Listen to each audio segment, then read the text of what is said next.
What we've lacked is the business savvy, where we refuse to hone in on, where we refuse to perfect, is understanding the logistics of the business, where we create our own wealth. We create our own, and in the church, it's no greater of a problem than in the church. But it goes back to what Jeff is saying about we so filled with thinking it's going to come through hocus pocus, and osmosis. It's just, bigger problem is every preacher thinks that there's a pastor inside of him. That's the problem. Many preachers are far from pastors, and many pastors are not administrators. Like how many assistants or assistant pastors do we see? They leave a church, and instead of asking God to send them somewhere where they can be a blessing, or where God lead them to another church, they start their own. They're filled with pride and feel like, I can't follow another man's church. To be fair, it's not only just pride, it's not knowing. See, some people think it's just automated that I'm called, so I sit in the pulpit and I get my papers and then I go pastor. Well, that's not your calling. I think some of them do know. Some don't know. Some think that it's just automated. That's the step. That's the way you go. That's the succession. Right. That's the law of succession. The other side to it though is you get evangelists out here. You get evangelists out here on the road and making their paper. And then what happens is they get to the point where they got to get this constant influx of this money. So now they start a church and they get a constant influx. Some just sell records and start a church.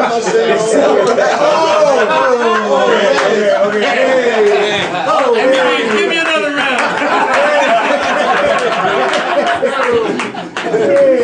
There's a preacher that can preach his tail off. He's known around the country, around the world.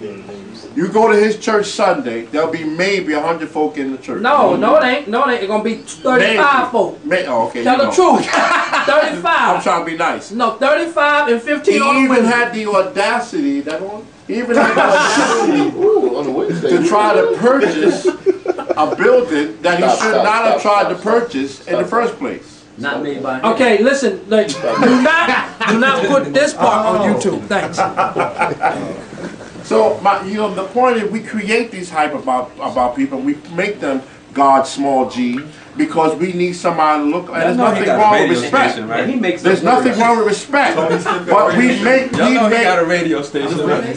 But listen, but we gotta walk, and you said something, they don't know. We have to walk, we have to understand, and we have to get knowledge to certain offices. We have pastors, teachers, apostles, evangelists, and some of these people who are pastoring really should be evangelizing. But like I said, for some of them, they keep making this paper, and they need this constant flow. So they'll start a church, they'll get a few people, you know what I'm saying, and they don't have no business pastoring. I agree, and it's even before that. Like in your case, when you thought he said preach, he actually said sweep. I know, pray for him. You heard him. Let me ask a question, guys. I mean, I'm kind of monitoring on the outside here. And it seems like the focus of this conversation is to bring about some type of change. We're presenting a lot of valid points, and you can go into a loop, and you can feed on this frenzy forever and really never get anywhere. And the whole thing is to get started. How do you get started and implement the change that will have some type of permanence? In other words, for instance, I decided one day that I knew I was never going to be this wonderful guitarist and I would starve. And somehow I clicked with sound, and sound became my forte. And one day I promised God, I said, Lord, if I ever get anywhere, I want to mentor these young kids and build them up. And I did. I started with kids as low as 7, 8 years old. In my old church, they must have like the largest AV staff on board, because I just didn't know nobody. I just wanted people to learn, because no one taught me. I came up through the cracks, like most of us here. But I came up through the cracks on the opposite side, you know. You guys, most of you, I guess, are on the stage. Some of you probably, I know Phil does a little bit of both. He's on the stage. Brian's on the stage. You know. And I'm on the opposite side, sometimes wishing that I could be on the stage. You know, I play vicariously through you guys and interpret what you do. And I said, you know what? We need more cats out there taking care of these talents here.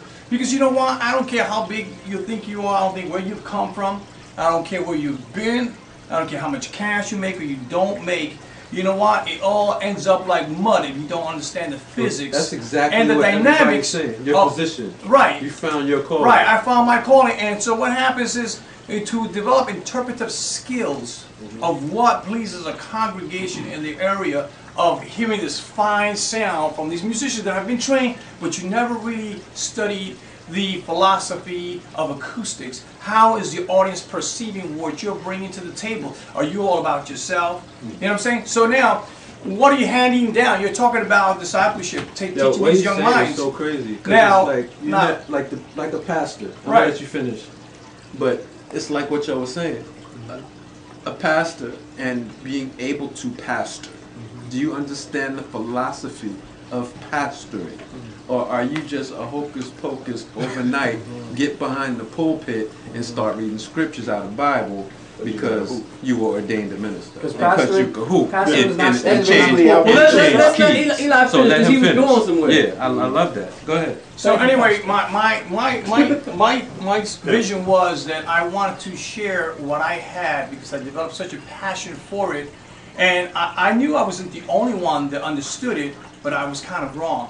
And if I can get a couple of witnesses in the room, that I am very alone in my field. Very, very alone in my field in what I do. And I look for my peers, and I really don't have any. The only time I found my peers was when I do the large jazz festival. Thank God. He took me out from a little Spanish church in the middle of the South Bronx and put me on the road with major acts, working all the finest jazz festivals throughout this planet. I didn't find myself worthy, but God, found favor in me, and He put me in these places, fine-tune my ears, show me what production is to bring it back home to the little people. You know, and that's what I've been doing for the last umpteen years, is training these kids. I conduct workshops yearly. Right now I'm in the middle of a 6-week workshop in the Bronx every Tuesday at 7:30 for 2 hours. If you know anyone wants to come out, if you have people in your church, people that are running your console, that don't know 2626 East Tremont, man. You just show up, man. You're doing an infomercial. Yeah, you gotta say it twice. twice. 26. Listen, I got another album coming out. The reason why I'm saying this is because you guys all have wonderful gifts, but then again, within your discipleship mindset, who have you mentored and who have stuck it out? Do you have any success stories? Do you have people that you've actually touched? Young children who are looking up to you. And basically, you may have, like we spoke about, the attitudes, the whole mindset of what exactly does a musician represent in regard to, I got to get paid. See, I never got paid. My dad was a preacher, man. I played the guitar in the front, I played the upright. I studied the upright for 7 years and then moved on to the guitar because the day that I bought a bass guitar and went to church with this big old earth cabinet, the guitarist with the plush. Yeah, you got that. With the sparkles. And so I get to the church, and lo and behold, the guitar player left the church. So there was no one to accompany. So I had to put that bass I had studied for years and pick up the guitar as a hack and start learning 3 chords. And I would freak out when would come to a minor chord because I didn't understand, because I never studied the chord. It was always straight from that foundation on the upright. Okay, so I'm a self-taught guitarist, and again, one day I said, you know what, there's got to be something else. And I always see there was a demand for engineers, but never any engineers available. No one understood sound. In my father's church, this was the altar where they had the pulpit, and they had a little Atlas speaker with a Bogan amplifier. The Atlas speaker was in the back. So he was speaking in the front, but the sound would come from the back. And I was a young man. I was maybe about 8, 9 years old at the time, and I started to dabble into this thing, and think about it, and I said, you know what, that doesn't look right. As soon as I got my first job, I saved money, and I bought a little Earth PA, and that was the whole thing that propelled me into the audio industry. I didn't know. I turned a little passion. I knew there was a need in my dad's church, and I turned it into a profession. So you do workshops. Yes, sir. And that benefits them from an audio engineering perspective. Is there anything to build them up spiritually? Everything. Because really, okay, tell us how to do it. Because our problem, I guess now, is other than the young people that we take on and we teach, and me after 45 years, just having 4 is pretty shameful. I'm sorry to say it, but I'm just not doing it. But But what the problem, going back to the beginning, was the emptiness of the musicians. Like we are pastors, as Jeff said, but maybe we don't have that